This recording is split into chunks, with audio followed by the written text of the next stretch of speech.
ព័ត៌មានទី4បាទព័ត៌មានទី4វិញគឺបើជាការសម្រេចរបស់លោកប្រធានាធិបតី Donald Trump នៅថ្ងៃ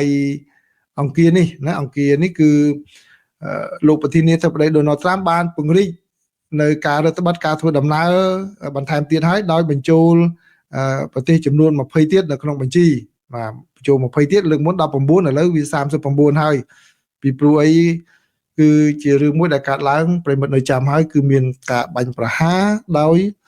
អ្នកដែលមកពីអាហ្វហ្គានីស្ថានម្នាក់ដែលបានមកសហរដ្ឋអាមេរិកក្រោមកម្មវិធី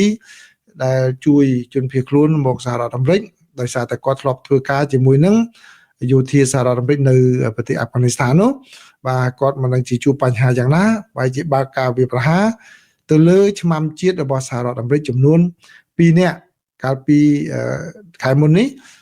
នៅក្បែរសេតាវីមានដែលបណ្ដាលឲ្យម្នាក់បានស្លាប់បាត់បង់ជីវិត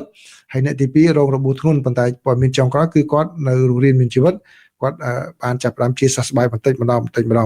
ដូច្នេះដល់ក្រោយពីរឿងនឹងកើតឡើងគឺលោកប្រធានាធិបតី Donald Trump លោកថាដាក់ការរដ្ឋបတ်បន្ថែមទៀតមិនឲ្យមានការធ្វើដំណើរមកសហរដ្ឋអាមេរិកឥឡូវនៅថ្ងៃអង្គារនេះគឺលោកបន្ថែមប្រទេសចំនួន20ថែមទៀតហើយដែលធ្វើឲ្យបណ្ដាប្រទេសដែលទៅសហរដ្ឋអាមេរិកហាមឃាត់ឬក៏រដ្ឋបတ်មួយផ្នែកហ្នឹងគឺឡើងដល់ចំនួន39ប៉ុន្តែភាគច្រើនគឺបណ្ដាប្រទេសនៅតំបន់អាហ្វ្រិកហើយក្នុងនោះគឺហាមឃាត់មិនឲ្យធ្វើដំណើរទាំងស្រុងតែម្ដងសម្រាប់ប្រជាពលរដ្ឋដែលមកពីប្រទេស5គឺសេរីសាវស៊ូដង់ខាងត្បូងនីហ្សេម៉ាលីនិងប៊ូគីណាហ្វាសូបាទគឺ4-5ប្រទេសហ្នឹងគឺមិនឲ្យចូលសហរដ្ឋអាមេរិកតែម្ដង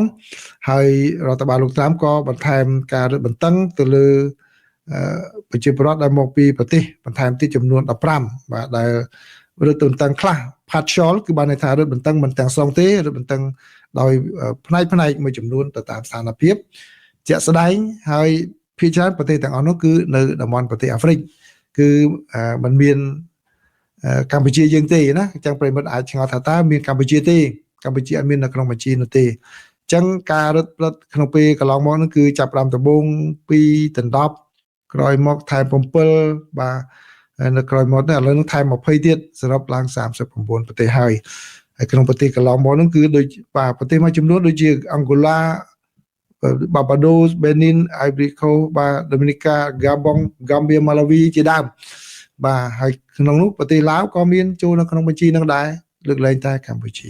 បាទសូមអរគុណប្រិយមិត្តច្រើនដែលចូលមកស្ដាប់តាមដានការចែករំលែកព័ត៌មាននៅក្នុងកម្មវិធីបច្ចុប្បន្នភាពអាមេរិកាំងបាទអញ្ចឹងសម្រាប់អ្នកដែលចូលមកទទួលព័ត៌មានសូមអរគុណសូមជម្រាបលា